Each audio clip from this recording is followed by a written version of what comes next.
Here we are, the keynote, our long-awaited capping off speech for the day.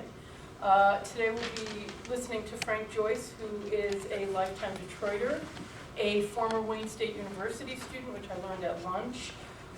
He's been a writer and activist, a public intellectual, a member of the UAW, the news director of WDET. He's been extensively involved in different groups revolving around the civil rights movement. Some of this is in your program, the Northern Student Movement. He founded People Against Racism. He chaired the working group, which is part of Not in Our Town. When I was getting ready to write this introduction, I found that Frank Joyce writes a lot for popular publications. He writes for Alternet. If you go on Salon, you will find Frank Joyce's byline. He writes about a range of issues and topics that deal with Detroit and the problems that face it today. He's written about the anniversary of 1967. He's written about the bankruptcy. He's written about monuments and racially charged monuments in Detroit. And the common thread in what he's written is that he has a very long perspective on the issues facing Detroit, and he brings a sense of nuance and a sense of place to his treatment of these challenges in the city today. He told me at lunch that he's going to be speaking about this long perspective on Detroit, as well as his lifelong work on these questions and problems. So please join me in welcoming Frank Joyce to this keynote.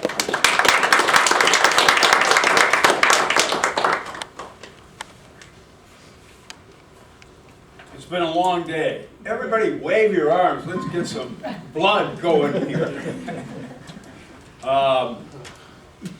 I want to thank Janine for that introduction to start, and to Walter for all of the work he does, and for without him this whole conference and a lot of other things would not be happening. I also want to give a special thanks and shout out to my special assistant here, Jennifer, who is going to help me pull rabbits out of hats and cut people in half on the table as the program proceeds. Actually, she's going to help me run a little video clip here very quickly. If I have anything of value to say today, it's because over the years, and it hasn't been easy, as people who know me can attest, I've improved my listening skills.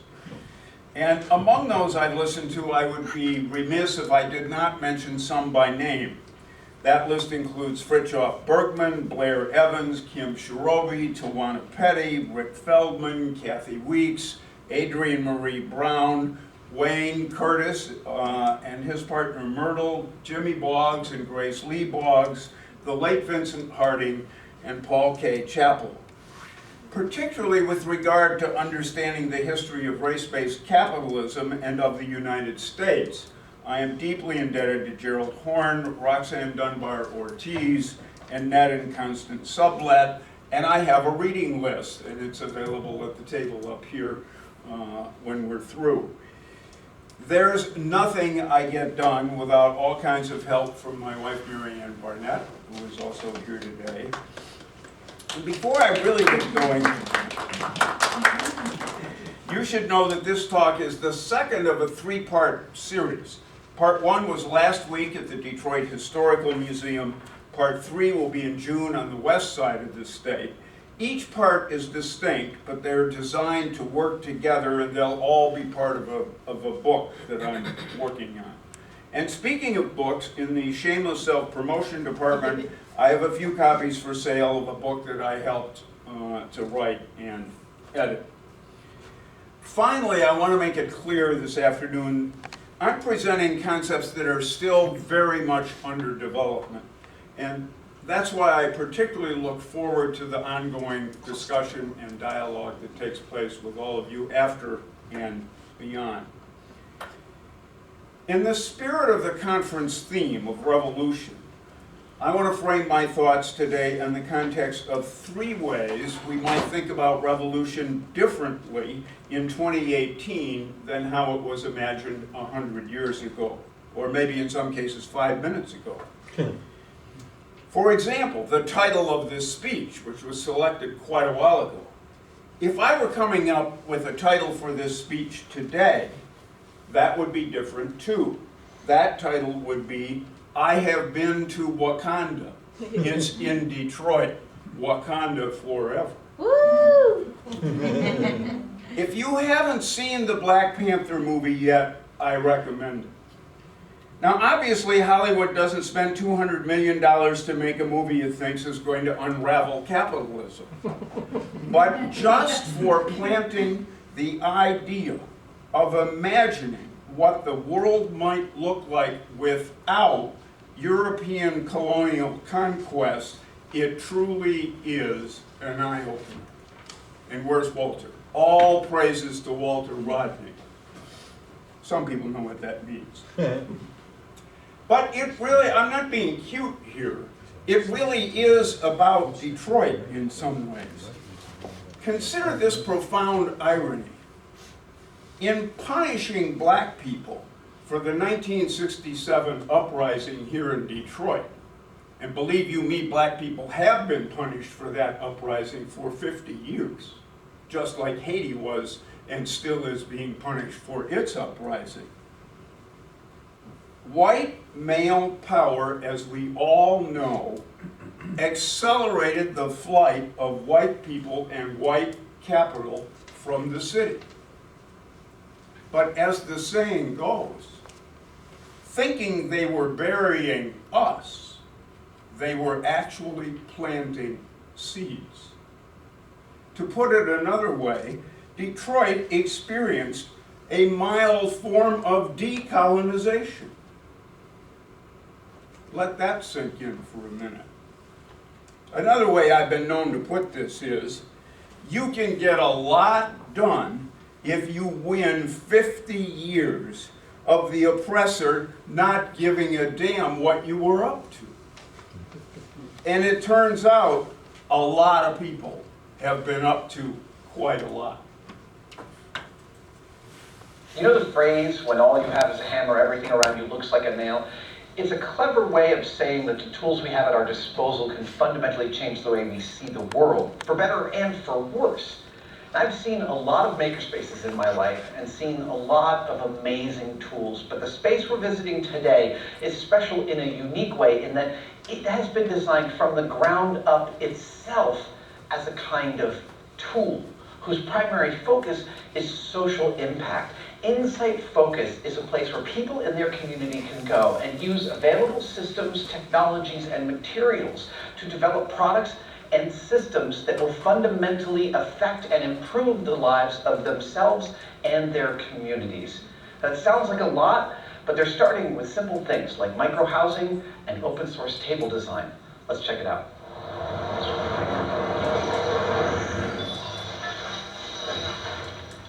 Blair, talk to me about Insight Focus. What is this organization and what's going on?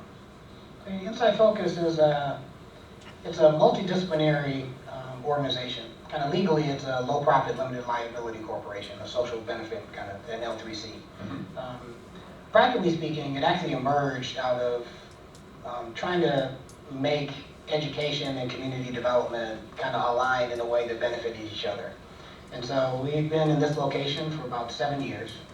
And our emphasis is on being able to create things in the world that can meaningfully change people's lives. And so we kind of built the making things part into two pieces. We have the natural environment and the built environment. So we have a permaculture agroecology program on the natural systems part. We have a digital fabrication lab, a fab lab on the built environment part. They kind of cross over a little bit with biomimicry and the ethical framework of managing supply chains that come out of permaculture that you can apply to the digital fabrication piece. So it's kind of a balanced thinking way of approaching things. And kind of the third leg of the stool is kind of social enterprise. So what are the social and economic systems that allow you to take those skill sets and not just utilize your time for someone else's benefit, but actually create value and wealth in the community that you're a part of to be able to turn some vicious cycles that a lot of people are involved in into virtuous cycles.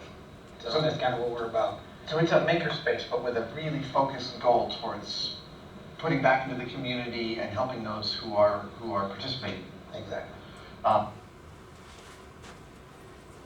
Blair Evans is one of the most sophisticated visionaries making a new way here in Detroit. That clip we just saw is part of a much larger project involving community production and other concepts of economic dependence that we don't have time to go into here today. But Blair's leadership in the Fab Lab and in the Fab Cities movement connect him nationally and internationally to many exciting developments all over the world. And you can read a lot about Blair and a lot about the Fab Lab, Fab Cities movement in this book called Designing Reality.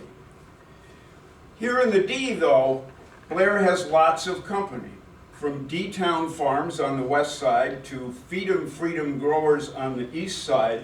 More than 1,000 urban farms in between are literally changing the Detroit landscape. The Allied Media Conference is just one example of uniting new political thinking with new media thinking.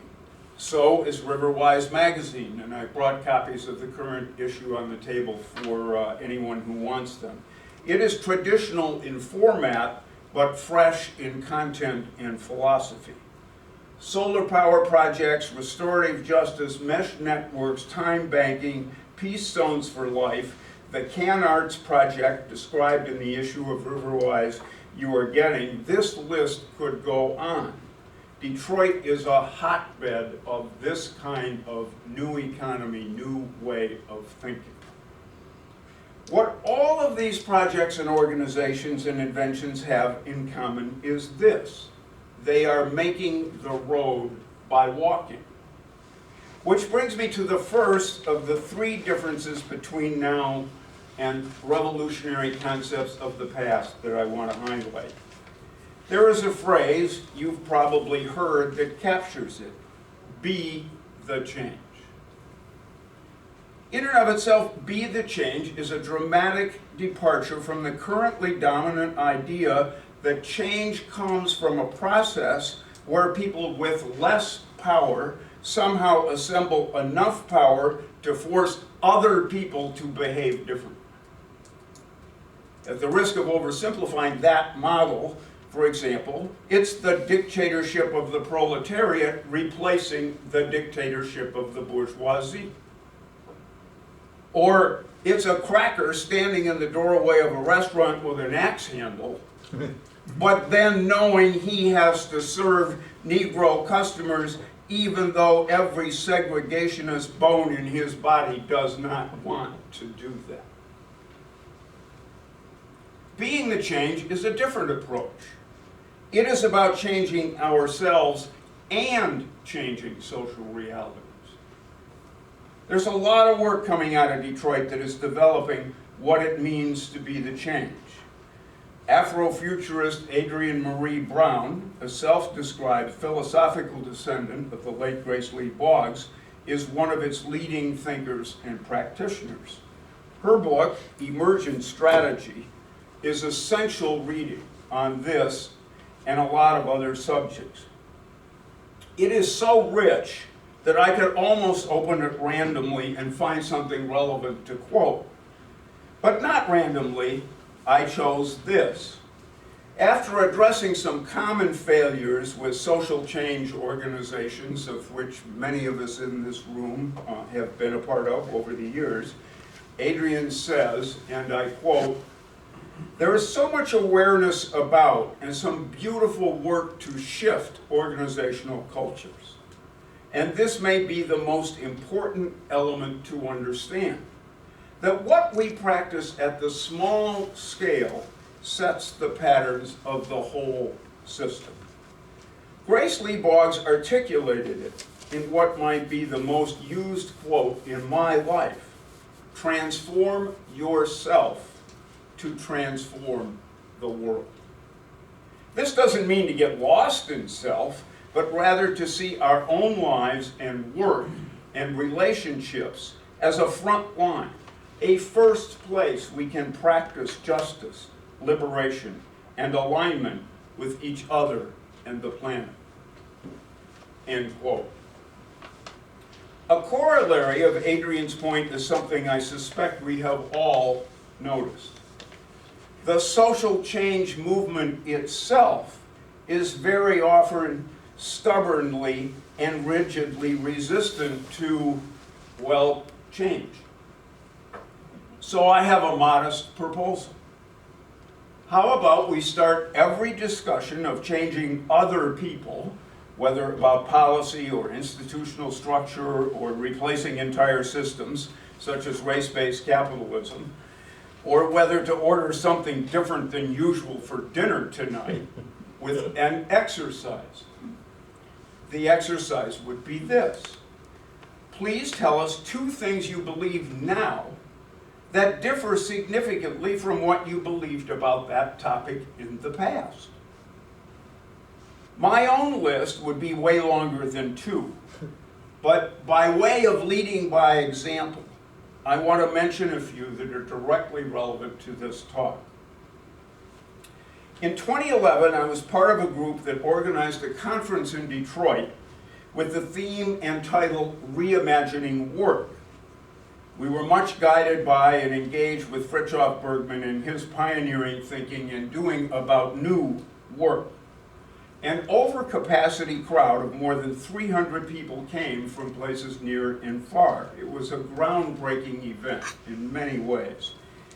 Even now, it's remarkable how little people think about how work is organized as central to thinking about how to make a better world.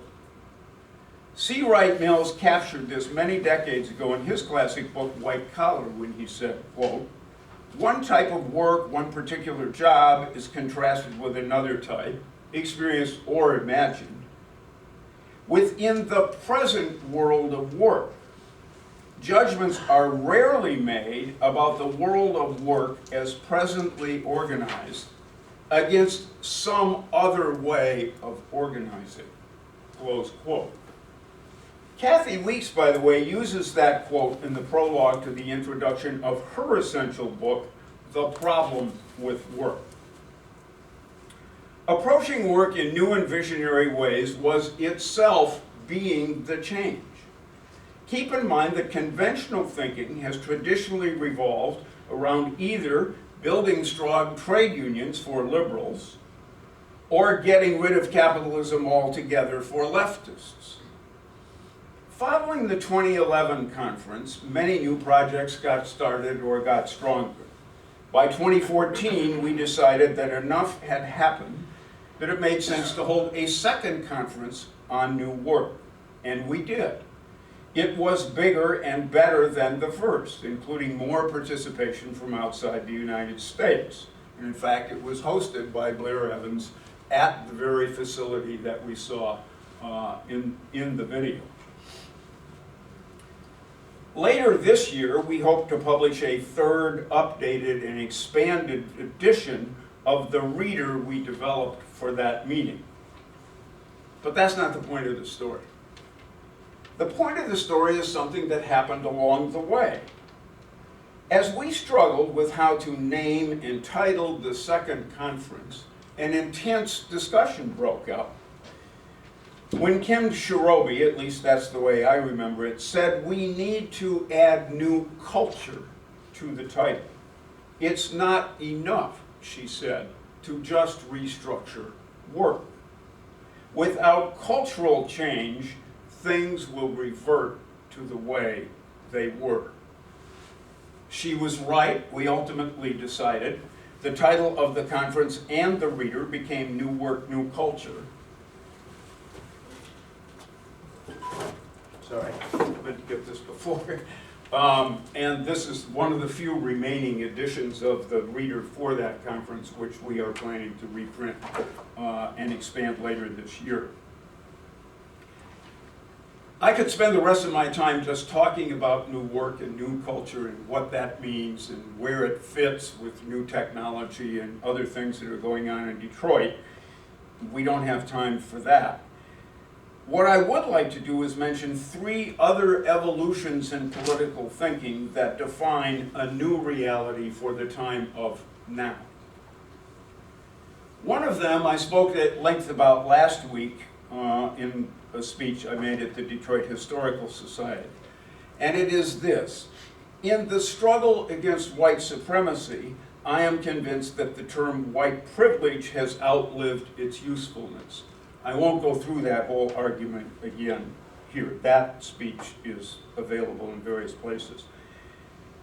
I have also concluded that the model of social change built around human rights is obsolete. And I should note there are several brothers and sisters here from the Michigan Coalition of Human Rights, whose board I have been on for many years. But the problem with the concept of human rights is that by prioritizing humans, it perpetuates a worldview that puts Homo sapiens at odds with all other life forms. I'll have more to say about the consequences of human supremacy shortly. But for now, I want to also add to that the premise that confusing so-called rights with human needs is an impediment to social change, not an asset. Here's another example of how new circumstances compel us to reevaluate old ideas. A byproduct of the civil rights movement has been an explosion in scholarship and insight on the origins of capitalism, especially here in the United States. Thanks to Gerald Horne, Roxanne Dunbar-Ortiz, Netted Constance Sublette, Ibram X. Kendi, and others, we now know a whole lot about the politics, economics, military history, and cultural development of what I now call race-based capitalism that we did not know before. Some people use the term plantation capitalism, and there are some other descriptors for that. Now, I understand this is not a settled question. There are still lots of people around who want to have the old argument. Very few things are settled questions. But it seems crystal clear to me, based on what we know now, that race and class, and I might add gender, are inseparably mixed. I use the analogy of water, as in H2O. That is the sea in which we swim. And I believe we will be far better able to strategize and envision a better world once we sweep the debate about race versus class into the dustbin of history where it belongs.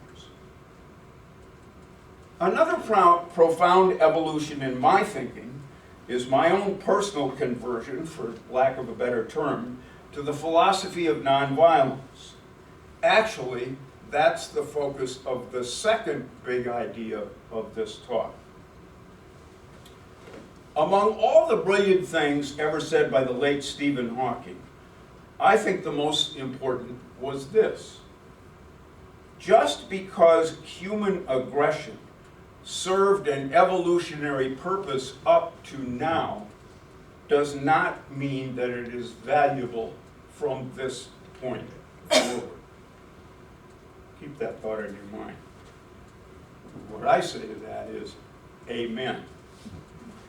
Several years ago, I came to the kind of fuzzy conclusion that I had become what I then called a pacifist. As I've contemplated this further, I've reached the point where I think nonviolent, as the language to use, is a more appropriate term. Partly this comes from the realization that every form of exploitation and oppression I oppose relies on violence. Of necessity, therefore, it also creates and renews, as necessary, the worship of violence, weaponry, and the military. And I ask you to just think in the next couple of days, pay attention to how much of this worship you see in this culture. Pay attention to the whole concept of thank you for your service. Pay attention to the idea that we thank the military for being willing to die for our quote-unquote freedom. But that's not what they do. And that's not really what we thank them for. We thank them for killing for our freedom. That's what they do in Iraq, in Syria, in Afghanistan, in Vietnam, in Somalia. That's what the U.S. military has done since the nation began as 13 colonies on the East Coast and expanded to the West Coast, to Hawaii, to the Philippines, and to 800 military bases around the world today.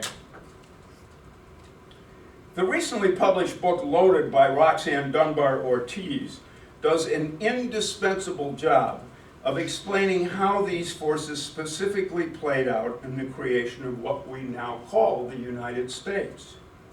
She connects the dots as to how violent settler colonialism and the enforcement of slavery led the USA to become the only nation ever that enshrines weapons in its foundational document. That's what the Second Amendment is and does. No other country has anything like it. And as we were discussing a little bit earlier today, that we can pay homage to the mythology of the yeoman farmer, especially here in the Midwest, is thanks to Winchester rifles and the reduction of the indigenous population of what we now call the United States from 15 million to 1 million. That's where our small farms for white people come from. In the third of this series of speeches, I'll be talking more about the evolution of the doctrine of so-called just war, the papal bull that gave legitimacy to Western colonial conquest, the concept of moral injury, and the power of language in creating, justifying, and enforcing various hierarchies in the story of Homo sapiens. But for my purposes today, as part of being the change, I simply want to stimulate thought and discussion about how do we detach ourselves from the attraction and addiction to violence in our personal lives and our geopolitical thinking. I am indebted in this quest to the work of Paul K. Chappell. I recently had the good fortune to meet Paul. An interracial child, he came from an abusive home in the South. Nevertheless, he graduated from West Point, served 2 tours of duty in Iraq, and became a convert to nonviolence. Paul has published 6 books about nonviolence and is finishing the 7th and final volume. He brings extraordinary insight and perspective to the cause of peace. Paul argues accurately that we are very well schooled and well trained in the ways of bloodshed, but we are pre-literate in the ways of peace, whether at the level of personal and domestic life or of geopolitical conflict. Pre-literate, that's a term worth keeping. As humans, spoken language comes to us naturally. And the same is true for the communication systems of other species, from elephants to trees. It is for reading and mathematics and constructing social reality and stuff like that where schools and books and other educational assets become necessary. As activists, Paul says, we pay far too little attention to our own training and even less to thinking strategically. Those who wage war and violence commit enormous resources to training and strategy.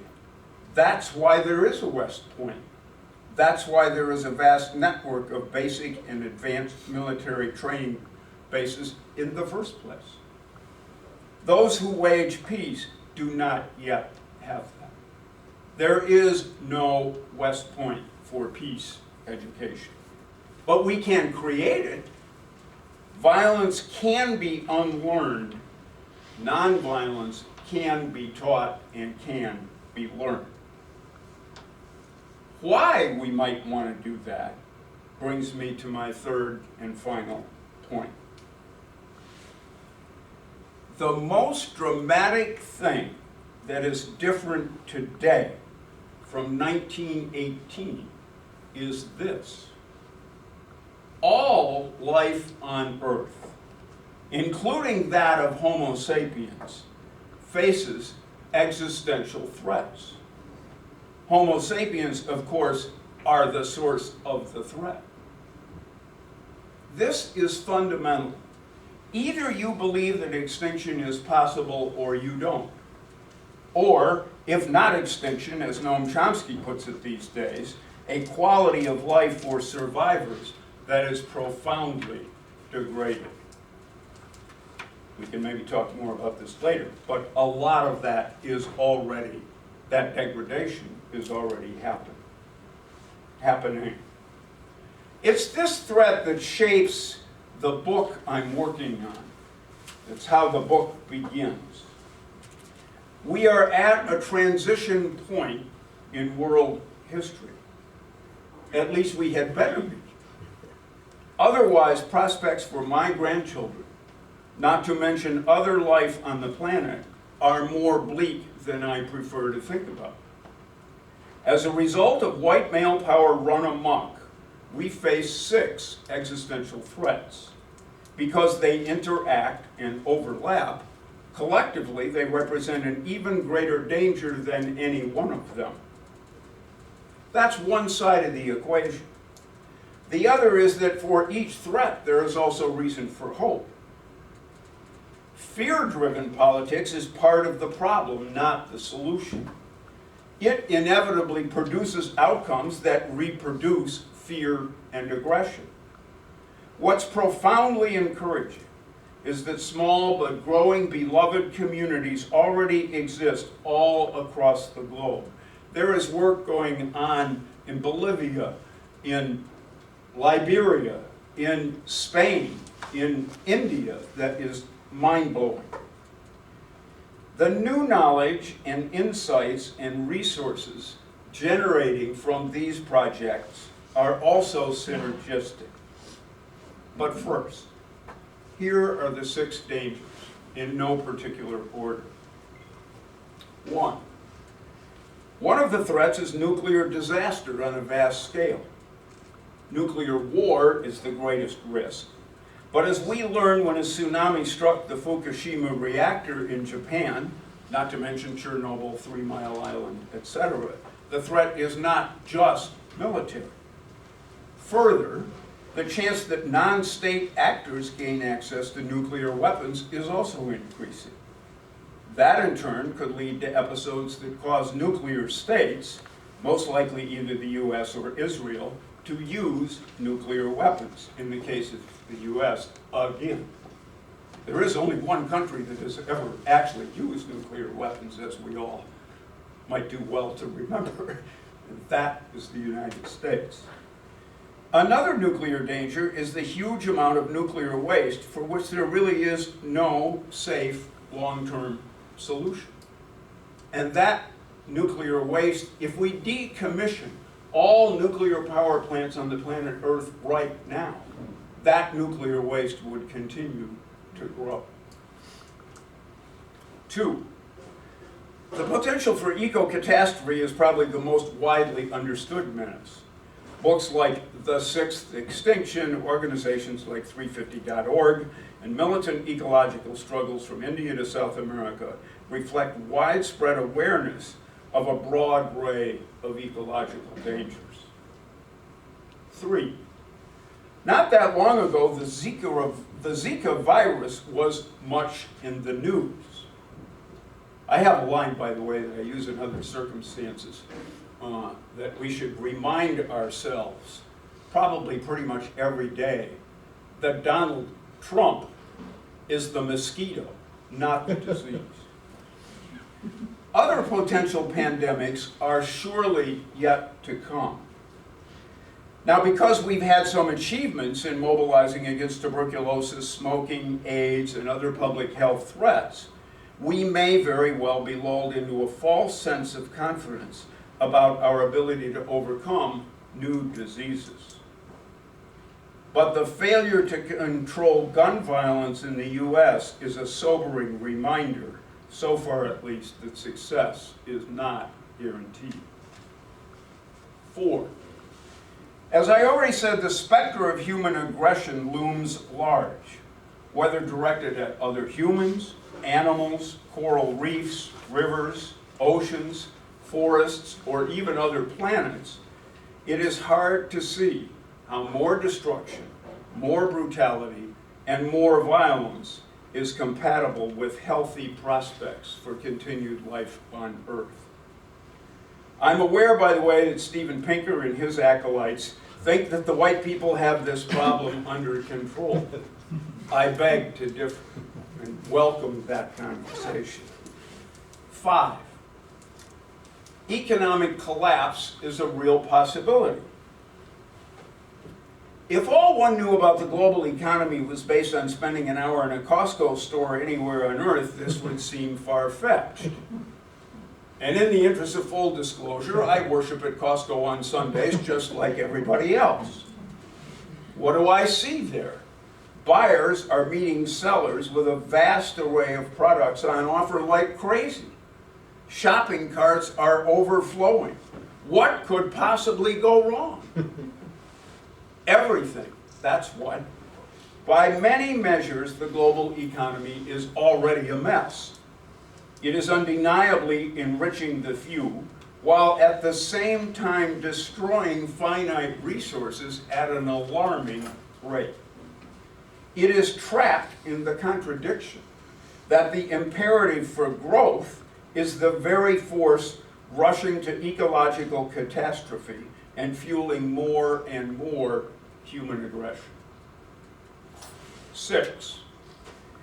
In his historic 1967 speech, Beyond Vietnam, A Time to Break Silence, Reverend Dr. Martin Luther King Jr. warned of the possibility of spiritual death. As amorphous as this may sound, it too is a real danger. The numbing that results from the culture of routine violence, drug addiction, massive reliance on nonstop entertainment is evidence of the extent of the problem. Can these threats be ameliorated in time to avert extinction? Maybe, maybe not. It is possible that the tipping point has already been reached. There is no way to know for certain. That said, there is no argument for surrender. And there are compelling reasons to believe that a better world is possible and necessary.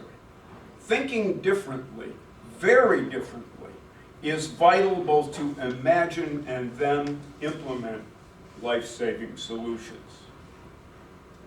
Several years ago, I saw a cartoon that captured our situation perfectly. It depicted a climate summit meeting.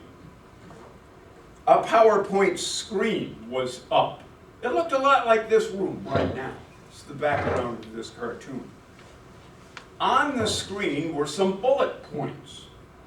Energy independence, preserve rainforests, sustainability, green jobs, renewables, clean water, air, healthy children, etc., etc. A member of the audience is shown saying to another, "What if it's a big hoax and we create a better world for nothing?" It won't be for nothing, that's for sure. It will be for the vision and hope offered by the New World that is already starting to happen in Detroit and in pockets all over the planet. In closing, I want to invite you to join me in a particular crusade. Maybe that's a poor choice of words. Whatever the term, it has a direct connection to Wayne State University. As some of you may know, the late Lillian Genzer founded and led the Center for Peace and Conflict Studies here at Wayne for many years. In the course of that work, she composed a pledge. I share it as often as I can, and I hope you will join me in doing the same. Because as Vincent Harding would say, we are citizens of a nation that does not yet exist. Here's the pledge to that nation. I pledge allegiance to the world, to care for earth and sea and air, to cherish every living thing with peace and justice everywhere. Thank you.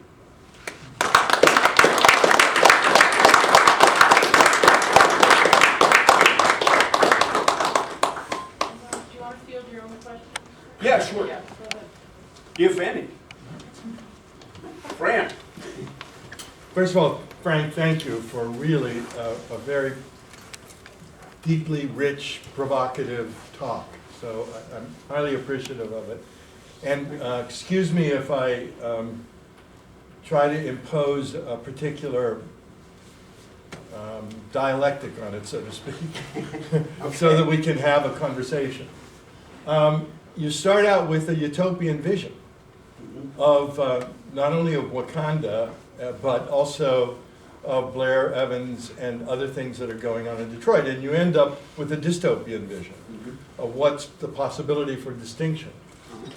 And let me suggest, and as you suggested, that even within the dystopian, depressing reality that you underscored at the end of the talk, there are moments that we haven't fully explored of the possibility of utopia.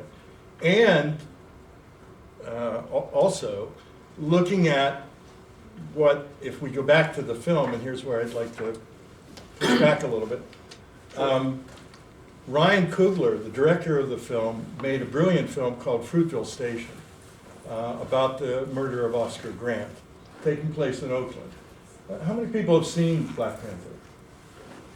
Okay, so Fred, can I just intrude here for a minute? Because I've been here, and glad I was, by the way. I learned a lot today, all day. And this came up in an interesting way. So I just want to connect that dot for a minute. Okay. And I think it fits with what you're trying to say. Okay, so Oscar Grant becomes one of gazillions of African American killed by police and vigilantes and other authorities in the history of the United States.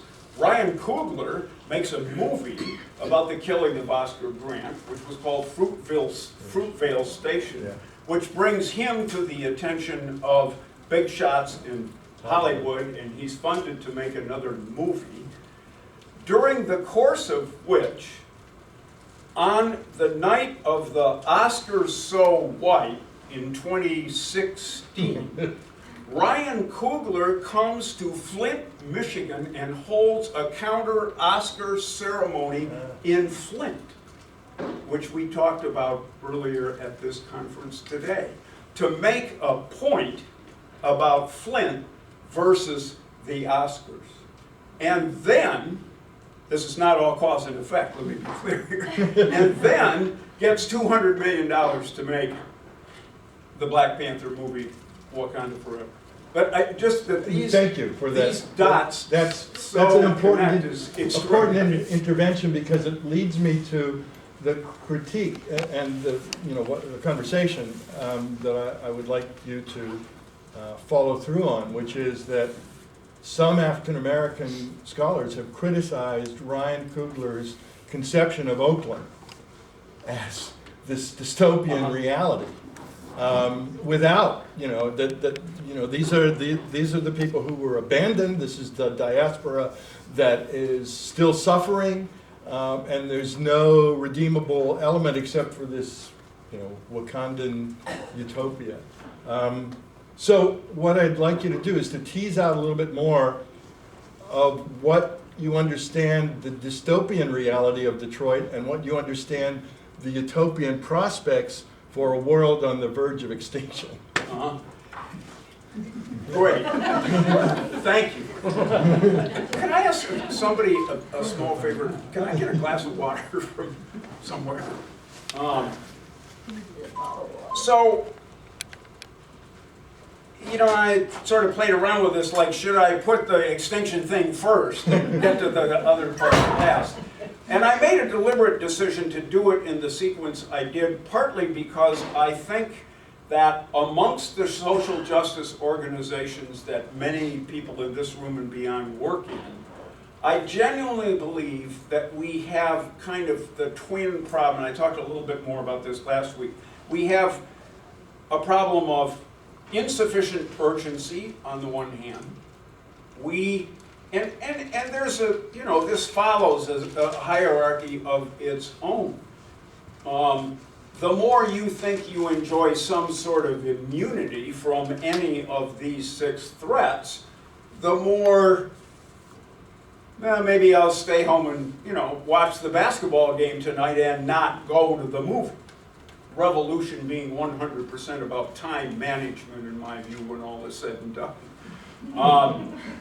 But to the degree that, among other things that are happening, even affluent white people are losing their immunity and are beginning to experience ways these threats, ways these threats come literally to your front door, literally to a parking lot alongside of a hotel in Las Vegas, Nevada, literally to the front door of Ellen DeGeneres and Oprah Winfrey in their multi-million-dollar homes in Santa Barbara, which they then pride themselves on mobilizing 10,000 firefighters and 1,000 pieces of firefighting equipment to put out, only to 2 weeks later be destroyed by mudslides. Some people have heard me say this before. There are not enough trees with enough branches to hold all the chickens that are coming home to roost. But we are all, as Homo sapiens, as a species, no longer immune to these dangers. And that can give us both a sense of urgency and a sense of risk and a sense of motivation, especially, I believe, if we also have a sense of vision and hope, and have a sense that people in places like Detroit and Oakland, it happens now that my son and daughter-in-law and 4-year-old grandchild not long ago moved to Oakland. And I've always had this sort of intuitive sense that Detroit and Oakland were sister cities. Boy, are we ever. I mean, I go to Oakland and feel right at home. And the way Oakland and the way Killmonger, a character in the Black Panther movie, are depicted, capture these contradictions, I think, in their own way, in a profoundly skilled Hollywood movie-making way, of this contradiction between hope and necessity on the one hand, and the danger and the necessity for urgency on the other hand. It's our job, by the way, to translate these things, and in the organizations that we all are in, and in the sense that Adrienne Marie Brown says, in acknowledging that however small these things feel to us at any given moment, A, they will grow, especially if we expand the scope of our vision, and B, we are setting conditions and attitudes and cultures and so on now that will reproduce later as these movements grow. Two last things. I would say Riverwise magazine, for example, in which I'm on the editorial collective, and I've been a part of bringing this thing to fruition, and I'm very proud of it, and I hope you all take one. But that this magazine, of which this is the 5th issue, is able to exist, reflects the extent to which, whether decolonization light or whatever is a factor or not, just the movement in Detroit has expanded its scope and its awareness and its skills in recent years. And we should take encouragement from this, because, and this is what I'll close with, The other biggest obstacle we face is defeatism. And is the sense that, you know, I do some work with the Children's Defense Fund, and I'm not a religious person. And if I was, I certainly probably wouldn't be a Christian. But you know, they're a faith-based group, sort of, and you know, they have a sweatshirt, I don't know if you've ever seen it, but it shows a little boat in the big ocean. It says something about, you know, please help me, Lord, I'm so small and the world's so big. But we are big, and we need to be big, and the thing that is preventing us from getting bigger is too often the notion of despair. But that doesn't mean, the answer to that is not to pretend, slice it a different way if you want, whether these 6 threats or whether there's 10 or whether you reduce it down to 1. That awareness, if we use it right, is an asset to taking this message and expanding this vision and changing the wheels on this vehicle with Michelin tires or not, as it goes on down the road. One other thing, Fran, and I'll shut up, I want to hear from other people, but to the degree that you think, you know, I didn't do that good of a job with that answer, that just means you volunteered to be the head of the research and development committee that's working on how to do it better. Thanks, Frank. Don't let that stop anybody else from asking a question or making a comment or disagreeing.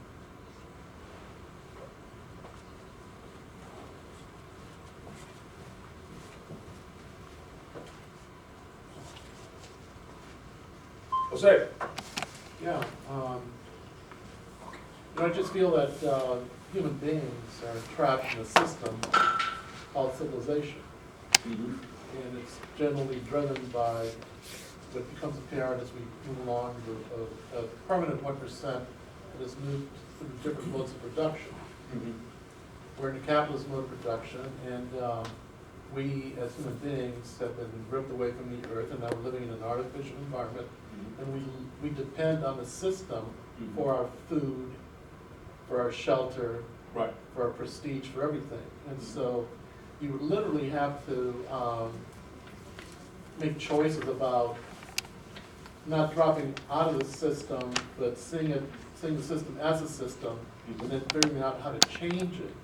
But what happens is when you have that insight, you're faced with basically a 99% that is committed to the system because they're dependent on it.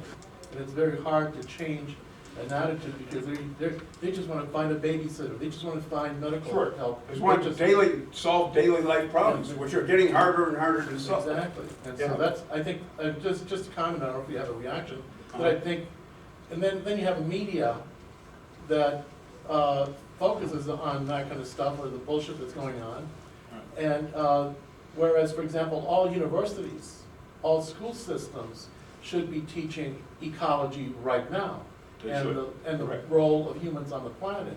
Our whole media should be organized around those issues rather than the lesser, still legitimate issues of human rights or whatever, but you need to prioritize, but the money is in the production of materials, things that keep the system going. And so I think that paints a pretty dim picture. And then when you're even talking about a professor at a university and they're on the, on the treadmill, like I gotta produce an article every 3 years, I have to get promoted, I need my prestige, where am I gonna get my next idea, where am I gonna publish? If you go ecological, then you have very few places to publish. Right. Well, okay, so let me start there. The way to handle the very few places to publish problem, and I'm not trying to be cute here, I understand something about the politics of academia, but create your own publication. And create it in a way that wins legitimacy and support and understanding and an audience from within the constituency it is that you are trying to reach. On this resource sheet, I just want to call attention to the fact that there is the link to this video, which is actually a half-hour long, and which goes on to talk about what the work that Blair and other people around the world are doing of trying to take advantage of fabrication technology, which most of us know as 3D printing, but which most of us know is also way beyond that now and is making, you know, body parts and all sorts of other things, to be able to create in a place like Detroit. This specific episode of the show is about using fabrication technology with local people, not highly trained, but not highly trained, to build tiny houses, to solve housing problems for people who need houses, and scalable from really teeny tiny houses to, you know, more livable 400 to 800 square feet spaces. The fact that the technology now, we'll leave a few of the money questions aside for the moment, that the technology allows, you heard me use the term community production, allows us, and urban farms allow us to declare a certain kind of economic independence from the capitalist and the JOB system, which on the back of this is something about the JOB system. You know, one of the great myths of capitalism that you got to give them props, they're good at this stuff, that they've convinced us of, is that they say capitalism is a system that allows us to be self-reliant, that requires us to be self-reliant. That, you've heard the expression, yo-yo, you're on your own. The reality is that the last thing capitalism wants from any of us is genuine economic independence, for the very reason, Jose, that you just said. They require our dependence on them, first and foremost, for their legitimacy, for the fact that this is, in fact, a legit way to run the world. No, it isn't, even if it ever was. They also rely on us to accept a certain Eurocentric model of civilization. That's what Steven Pinker and his view of the world is all about. You know, the white guys figured out civilization and the rule of law and all of that stuff, and that's what proves we're better. I mean, that is the whole concept of white supremacy, sort of in a nutshell. But that, a movie like Black Panther, and that people like Blair and Adrienne Marie and Wayne and the people who are building these new institutions in Detroit are overwhelmingly African American is no accident.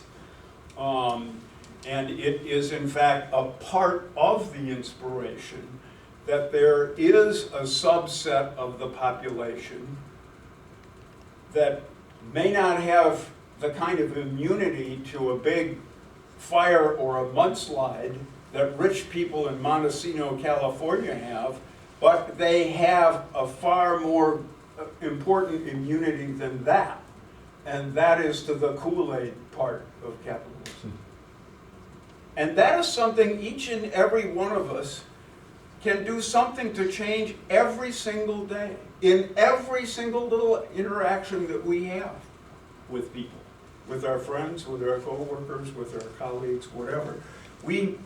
We've never had so much information available to us about the true nature and true history of capitalism as we have right this minute. The number of books that have been published I've said this many times, those of you who've known me for a while, you know, I've been doing this work for more than 50 years. But there is more I have learned more in the last 5 years than I did like the previous 45 put together. Just because there is that kind of information available. And by the way, you know, it's getting out there. It gets published. Roxanne Dunbar Ortiz, I'm proud to say, is a very old friend of mine.